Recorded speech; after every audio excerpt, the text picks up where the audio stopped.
Барлықтарыңызға сәлем достар. Бүгін сіздермен түріктердің сүйікті бөлкелері бубликелерді жасаймыз. Алдымен ыдысымызға жылы суымызды құйып аламыз. Одан соң қантымызды саламыз, тұзымызды саламыз және осының барлығын венчикпен жақсылап араластырамыз. Одан соң дрожжиімізді қосып, тағы да венчикпен жақсылап араластырамыз.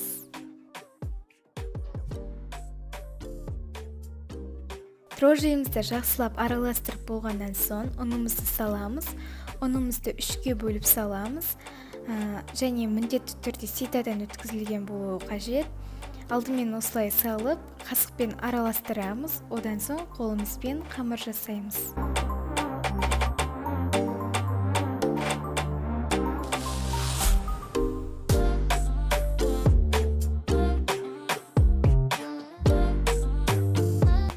Ең соңынан сұйық майымызды немесе зәйтүн майымызды қосып, қамырымызды біріктіреміз. Үстелдің үстіне кішкене ғана ұнымызды сеуіп, қамырымызды илейміз. Біздің қамырымыз дайын. Енді осы қамырымызды пищевой пленкамен жауып, жылы жерге 1 сағатқа қойып қоямыз.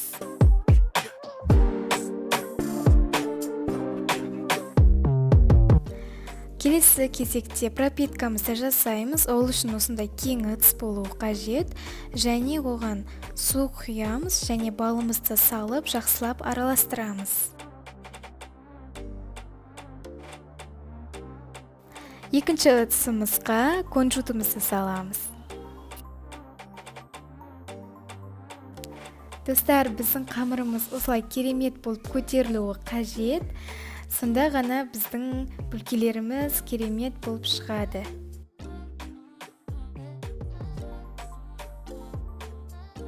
Бөлкелерімізді 6 бөлікке бөлеміз.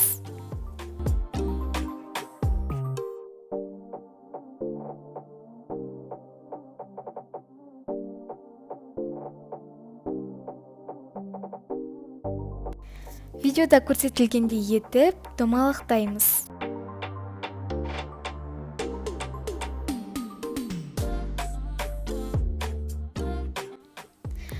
Ешқандай ұн сеппей қамырымызды созамыз.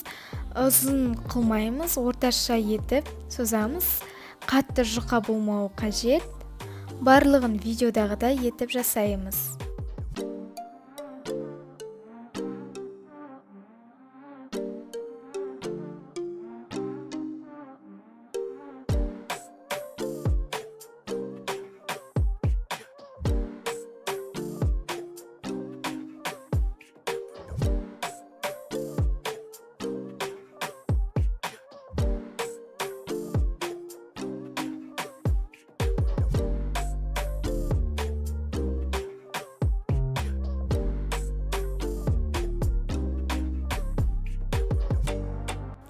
Бөлкелерімізге пропитка жасаймыз. Алдымен бал қосылған суымызға бөлкелерімізді малып аламыз. Одан соң кунжутымызға саламыз. Осылай барлық бөлкелерімізге жасаймыз.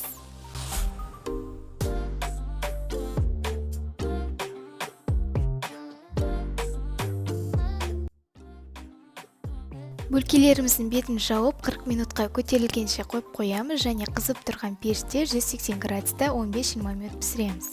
Біздің дәмді бубликеларымыз дайын. Сіздерге ұнады деген ойдамын. Міндетті түрде жасап көріңіздер. Иісі де дәмі де өте керемет болып шығады. Видеоңызға лайк басып, менің арнама тіркеліңіздер. Келесі видеода жолыққанша.